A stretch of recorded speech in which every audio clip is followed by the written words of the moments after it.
Hi, I'm Brad. Welcome to Hi5 Bread Town. You are about to experience an exciting and amazing journey through 5,000 years of bread history.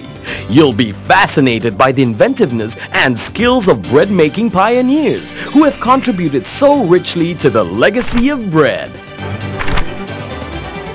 In 3000 BC, the Egyptians were the first people to use yeast to make bread rise.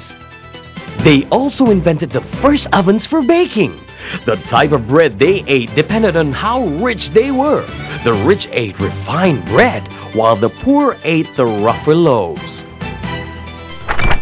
The Iron Age brought improvements with iron introduced for baking, which conducted heat really well and made the baking even so that the bread would turn out evenly brown. Another improvement was in the dough mixture. Using a mixture of potash from fire and sour milk resulted in partially risen bread. Hand-sized millstones called querns were used for milling, improving the quality of flour as well. By the time bread arrived on the Roman dining tables, its quality was vastly improved. Firstly, the Romans grew better grain. Next, in the milling process, they replaced hand-turned milling stones with larger ones that use animal power. Finally, they were able to produce a finer flour by using sieves. Two types of oven were used: large brick ones shaped like beehives and three-legged pot ovens that were placed over a fire. As a result, bread acquired a fresh-from-the-oven taste and aroma that made it really tasty. After the Romans, the standard of bread making dropped. People went back to using the old methods of milling and baking. Then, the Vikings arrived from Scandinavia with rye. A new interest in bread was revived. The Viking bread was hard, unleavened, or unrisen bread that was baked in large molds with a hole in the center. The holes made it easy to store as the bread could be threaded through tent poles.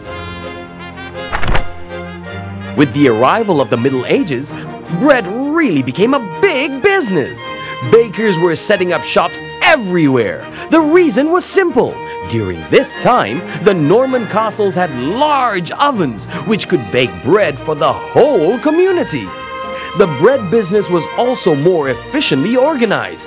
Crop rotation resulted in better harvests, and mills, mostly windmills and watermills, were sited close to the wheat fields. The 11th and 12th century was truly an exciting time to live in. Towns were growing and cities were springing up overnight, and everyone needed to eat, and this resulted in the bread business flourishing.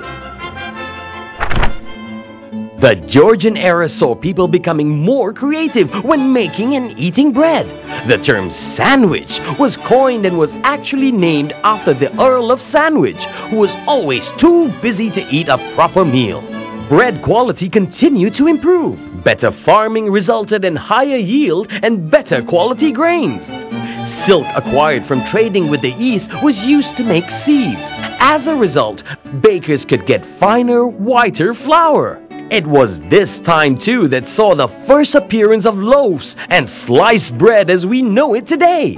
Tin mining in Cornwall led to the invention of baking tins, so bread could be baked with straighter sides, making it easier to slice. After all, what greater invention has mankind come up with other than sliced bread? Bread making progressed into bread manufacturing with the coming of the Industrial Revolution. People were migrating from the country to the towns. New methods of bread making had to be found to keep up with the need to be fed. Steam-powered mills replaced the old windmills and water mills. Stone milling was replaced by a process using steel roller mills. Flour made from this method of milling was very fine, and bread made from this flour was lighter and tastier. Now that we have completed our historical journey of 5,000 years, we shall return to the present day and the next exciting part of your visit, a tour of the largest standalone bakery plant in Southeast Asia. Enjoy yourself!